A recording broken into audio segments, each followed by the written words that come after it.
So the defund the police Democrats have expanded their war on cops to include Border Patrol and ICE agents, and I don't know why any of us are surprised.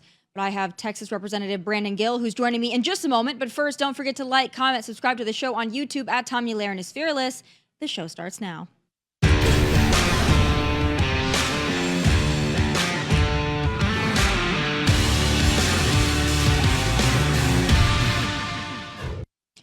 Democrats, as a party, have decided the bad guys aren't the criminal illegal aliens, but rather the men and women of ICE, law enforcement, and Border Patrol who are simply out there doing their jobs and risking their lives while they're at it. Now, being in any kind of law enforcement is dangerous by nature and job description, but it sure as hell doesn't make matters for these folks any easier or safer when you have Democrats out there calling them the Gestapo or the secret police or putting out posts like these. And there are countless others where those came from, by the way. But that's where their party is now and probably has been for, I don't know, at least a decade. They're just more honest about it now, I guess. They truly and deeply believe, or at least they hope you will believe, it's the law enforcement agents and officers who are the terrorists and not the illegal alien criminals. So I guess it's no surprise when things like this happen. Assaults on our immigration agents have gone up 500%, and that number is climbing. And that's what happens when elected so-called leaders lie to their minions that random brown-skinned people, even citizens, are being scooped up in the dead of night by masked men and sent to concentration camps. But don't mistake their BS wrapped in compassion as actual compassion, because it's not. They cry not one tear and lift not one finger. In fact, they couldn't even be bothered to stand for the angel families who have lost daughters and mothers and fathers and sons at the hands of violent illegals. But not only them, they don't seem to care much about the hundreds of thousands of migrant minors unaccounted for and likely trafficked across this country. They care about three things: cheap labor, padded census and representation numbers, and future voters. Compassion is simply how they package it. Joining me now to weigh in on that and so much more is Texas Republican Congressman Brandon Gill. Congressman, thank you so much for being here. I have a lot to talk to you about. I know your time is precious, so thank you for joining me. Tomi, thanks for having me. I want to talk first about the immigration issue, because I've been spending a lot of time and energy that I quite frankly don't have, but I enjoy doing it, so I guess it's okay, sitting on X and correcting all of these Democrats who say that immigrants are being deported, immigrants are being sent to Alligator Alcatraz, immigrants are being sent to South Sudan. Why is it that your colleagues on the left, why do they refuse to delineate between illegal aliens and immigrants? Well, you hit the nail on the head earlier whenever you said that the core priority for Democrats right now is cheap labor. It's impacting congressional apportionment, which benefits Democrats at the expense of Republicans, and it's importing voters. The Democrats have made for the past decade or two the bet that these illegal aliens that they've allowed to come into the country will be given a path to citizenship, amnesty, eventually be allowed to vote, and will be future perpetual Democrat voters. They also know that bringing all of these illegal aliens and congregating them in areas like LA and California and a blue state gives California more congressional representation. So in other words, it's a way of stacking the political system in their favor at the expense of Republicans. And I think that Democrats are seeing this game get exposed, and they're seeing the president starting to push back pretty aggressively and say, listen, we're actually going to uphold the laws that are on the books. And if you came here illegally, you're going to get deported. And we're not going to allow Democrats to flood our communities with illegal aliens anymore. So Democrats are getting really flustered now, and they're using rhetoric like calling ICE agents Nazis. And by the way, that's not just unhinged lunatics on Twitter. We've heard Democrats in committee hearings on Capitol Hill that I sit in refer to ICE agents and immigration authorities as members of the Gestapo or as Nazis. I mean, this is disgusting, but they're doing it because they're just trying to score as many political points against the president, and they're trying to confuse the distinction between legal and illegal immigration. Yeah, it's shameless and it's stupid. I don't know if you had the pleasure or the joy of ever serving with Congressman Kinzinger. he's really gone off the deep end. Man, he is a train wreck, I'll tell you what. But, he is also putting out tweets that I find really abhorrent, speaking of ICE and the fact that they're under siege. And, that's small there, but I'll just sum it up for you. You have these California idiots, Democrats, of course, your colleagues, Padilla and others. You have them tweeting out the same thing you just talked about, these masks, take off your mask and you're terrorizing communities, blah, blah, blah. And then you've got Adam Kinzinger, Proud Rhino, who's saying, take off your mask, sissies. Now, I think that is below the belt for just a random person on X to say. But when you're a former congressman, presumably also a Republican, still in some corner of his brain, I think he's still something in there rattling around, is conservative. Calling ICE agents sissies with what they're going through, 2 attacks on our federal agents this week alone. What does that say to the men and women who are serving our country in ICE and in Border Patrol? Well, it's a new low even for Democrats. And it's because it's one thing to say that we support illegal immigration, we support mass migration, we don't want anybody to be deported. We want open borders, which is the Democrats' position. But it's a whole nother low to start suggesting that ICE agents are wimps or sissies if they're not unmasking themselves in an environment whenever attacks on ICE agents are going through the roof, whenever threats against ICE agents and their families are through the roof. What he's essentially asking for is for ICE agents to deliberately expose themselves and their families to violent attacks from leftists, the same political movement that he now identifies with. So I think it's a new low, and it's so disgusting. This is a guy who ostensibly made his name as being a pro-law enforcement pseudo-conservative, and now look where they are. It just shows how much the left's brains have rotted. And I think at times like this, it shows a moral rot on the other side of the aisle. And for Adam Kinzinger, somebody who has cried on camera, to call anyone a sissy, I mean, he sits right there next to Eric Swalwell on people that are true sissies. Let's talk about Eric Swalwell for a moment. He is so cringeworthy, and I really hate even talking about him because I get secondhand embarrassment when I watch anyone make a fool of themselves, which he does daily. I'm sure you've witnessed it in the flesh. But he is blaming DOGE for cuts to, National Weather Service and other emergency systems, blaming the historic and deadly floods in Texas, of course, on President Trump. Let's take a listen to Eric Swalwell on CNN. I do think as lawmakers, we have a responsibility, though, to look at, did cuts affect the ability for folks on the ground and at the camp to have an earlier, better warning? But this is really going to, should we just attack government for government's sake? And for the last 6 months, we've seen an effort to undermine the hard work of government workers, whether it's air traffic controllers who keep planes from colliding in the air, or FEMA first responders who go into the harshest hit places in America. But if the president's press secretary doesn't like the way this is being described, I would recommend that the president go to Texas and talk to the families and show leadership, because that's what presidents do. He is going to go. Yeah. I mean, he did say he is going to go. I think the question is then, how do you, I don't know if it's threading the needle. I don't know if it's saying we can have 2 thoughts in our head at the same time, but how do you not let this become political?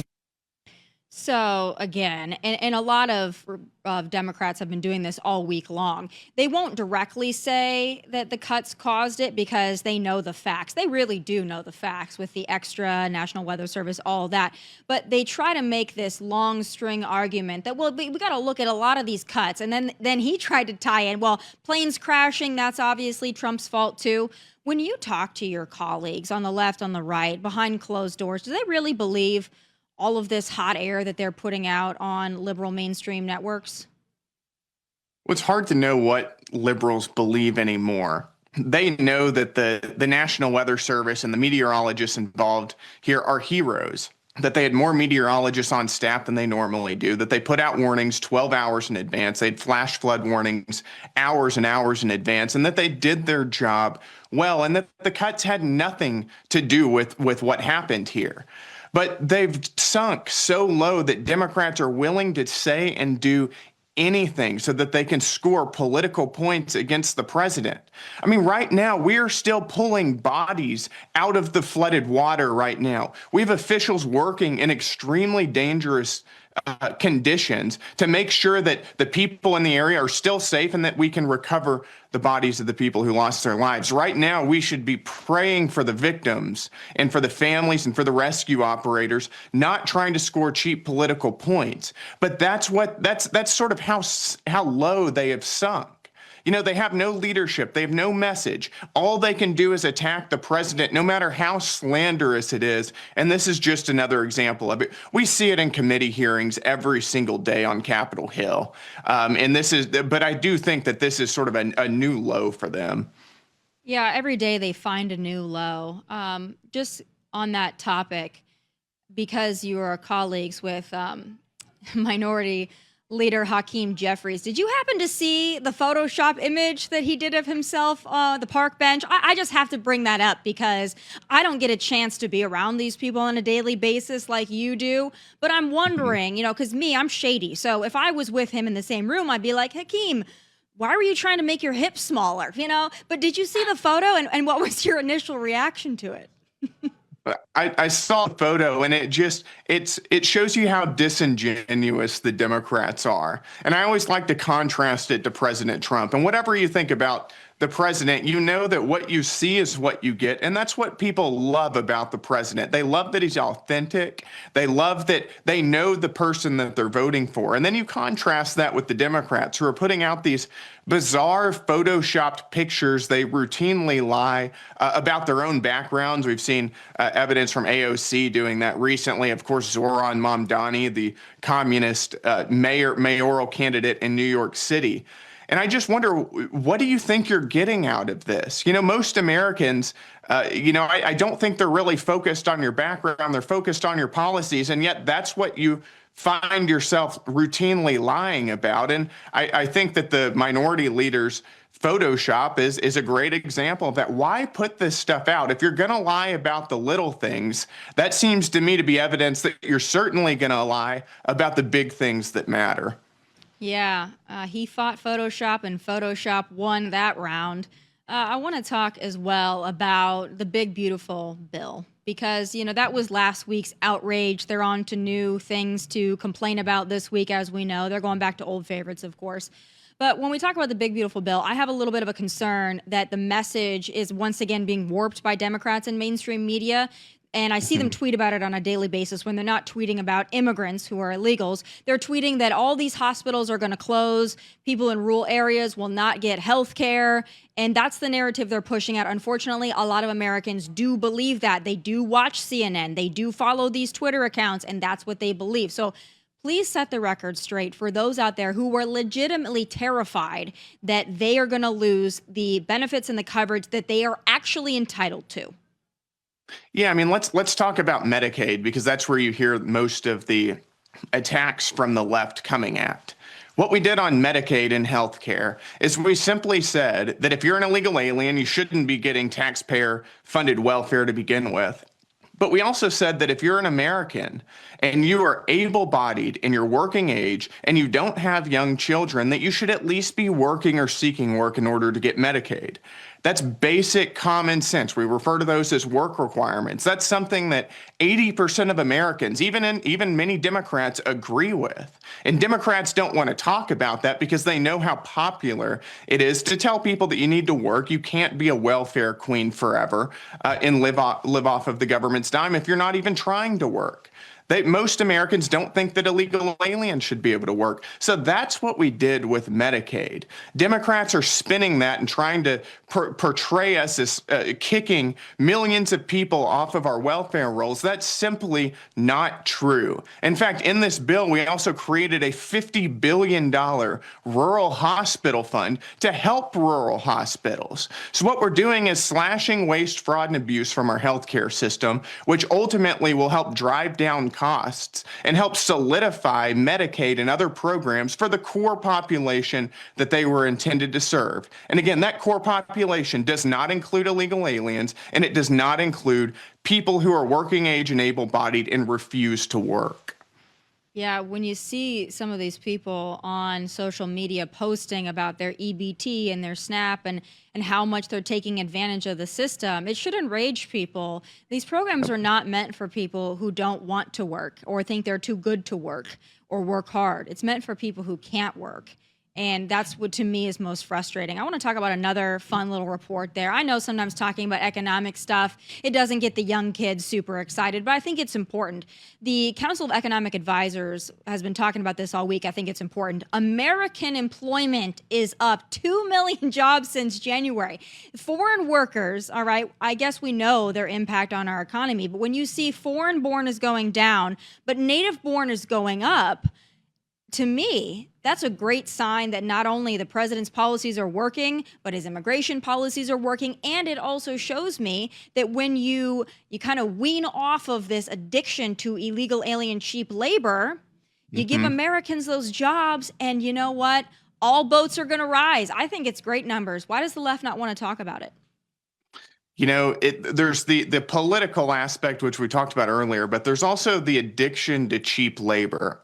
And that's something that the left has really embraced over the past few years. You know, we don't often talk about immigration policy and slashing illegal immigration or deportations as an economic policy. But it really is. Whenever you flood labor markets with cheap labor, unskilled most of the time labor, that drives wages down for working class Americans. It's simply supply and demand. Whenever you increase the supply of low skilled, cheap labor, that drives the cost wages down for everybody else. So I think that a big aspect of this is simply upholding our immigration laws that are already on the books. And we're seeing illegal aliens are realizing that if they stay in the United States and they continue working in jobs that they shouldn't have to begin with, they shouldn't be here to begin with, that they're at risk of being deported. And I think businesses are recognizing that as well. And they're realizing we should start hiring American citizens. We should start doing things the right way and the legal way. And I think that that's had a huge impact on these labor numbers that we're seeing. But you put that in also in the context of the president's broad economic agenda, which is deregulation, tariffs, reducing taxes for Americans across the board. And that sets the stage for an economic boom that we're beginning to see right now. You're exactly right. I think those numbers are so great. I wish that more networks reported on them, but it doesn't fit the narrative. So I guess they're going to stick to Alligator Alcatraz, which is a due process facility, by the way. I want to talk about Mamdani. Okay. New York is going to be crazy. They're going to do what they do. I don't think they're ever going to elect a rational person that I would elect, but there are degrees of awfulness, and they've gone to the worst possible in the level of awfulness. Okay. This guy is not just a socialist. He's a communist. He's anti-Semitic. You've got somebody who was in our country for a couple of years, flipping off our statues, making little posts about, I guess, his disdain for white people. And yet you had white upper class New Yorkers voting for this guy in the highest numbers. What does that tell you about Gen Z and the younger generations? Does it give you a cause for pause? You know, I think that Zohran Mamdani is a reprehensible person. And I think that him running for mayor of New York is a damning indictment of our immigration system, that he and his family, who are resoundingly communist and anti-American, should have been allowed to come here to begin with. But listen, this is a guy who, to your point, is actually a communist. Sometimes we throw around words like socialist and communist, and it's said it in sort of a hyperbolic way. There's no political hyperbole here. This is a guy who wants to seize the means of production, who doesn't think billionaires should exist, who wants to globalize the intifada, and to your point, who's put out all kinds of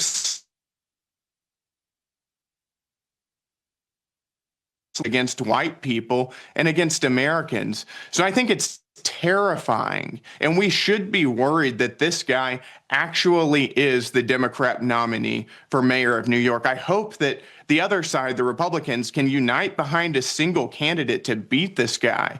New York's already in a bad place right now, and it's going to get a whole lot worse if they continue electing far left communists like Zohran Mamdani.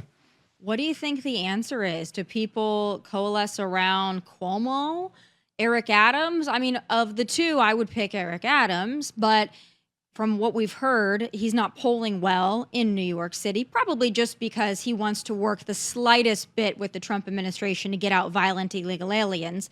So we know that that has been a stain for him in New York City. Imagine that. But I don't know what the answer is. I would hate to say like everyone rally around Cuomo, but he is the lesser of two evils. I don't know what you think the best course of action, if you were to advise New York City voters, how would you tell them to go?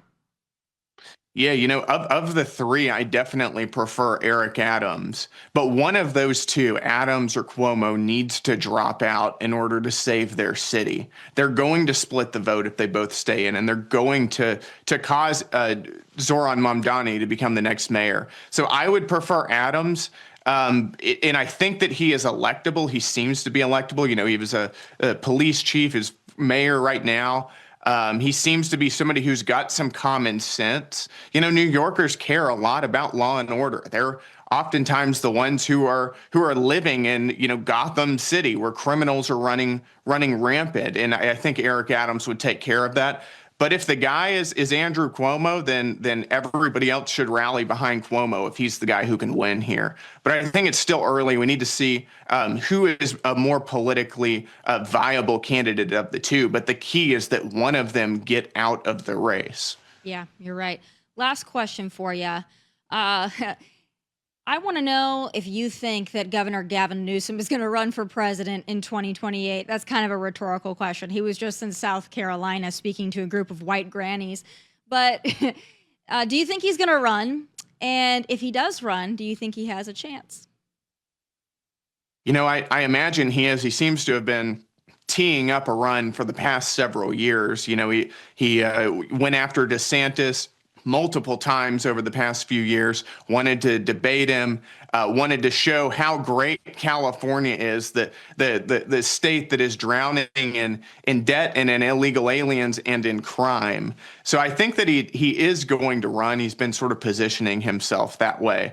But if you look across the Democrat Party, they really don't have any other leaders. I mean, who else are they going to run right now? They're going to run Pete Buttigieg. They're going to run Kamala Harris again, Bernie Sanders. We're going to have Hillary Clinton come back into the fold. I mean, they really have no leadership right now. So I imagine he'll take advantage of that void. But, I think the American people can see through this guy. He is such a slimy guy. Such a slippery person. He's a very talented politician. He's very good at lying. He's very good at making people feel good about themselves while he's lying directly to their face.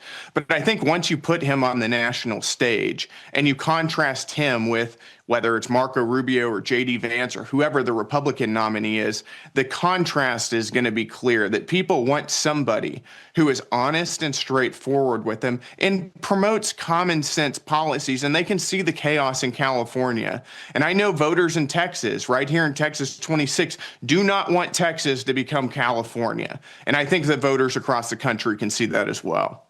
Yeah, you're exactly right. Well, with that also, obviously our thoughts, our prayers, our hearts go out to the state of Texas, everything that y'all are going through. I know it's not your whole state, but it's a statewide feeling, I'm sure, as it is, even extending across the country and even the world. So thinking about all of you and all the brave people that are out there making a difference and doing the best that they can.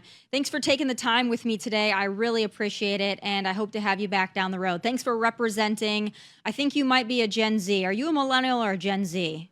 I'm still a millennial. Thank I'm God. right on the edge, but Thank God. still a Okay. millennial. Oh, because I dump on Gen Z all the time. So thank goodness you're a fellow millennial.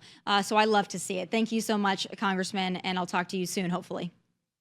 Thank you. Thank you. Democrats, liberals, and broken-brain Democrat liberal celebrities either cannot or will not delineate between illegals and immigrants. Let me help them out. It's time for Final Thoughts.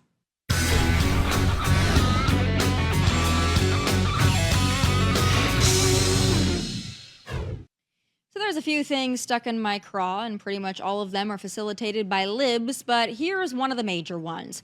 I don't know if y'all have noticed this or not, but I sure have. Democrats, liberals, bird brain celebrities, whatever you want to call them, they have this habit of lumping immigrants and illegals into the same bunch. And while some of these folks aren't the brightest crayons in the box, they are smart enough to know the difference, I think.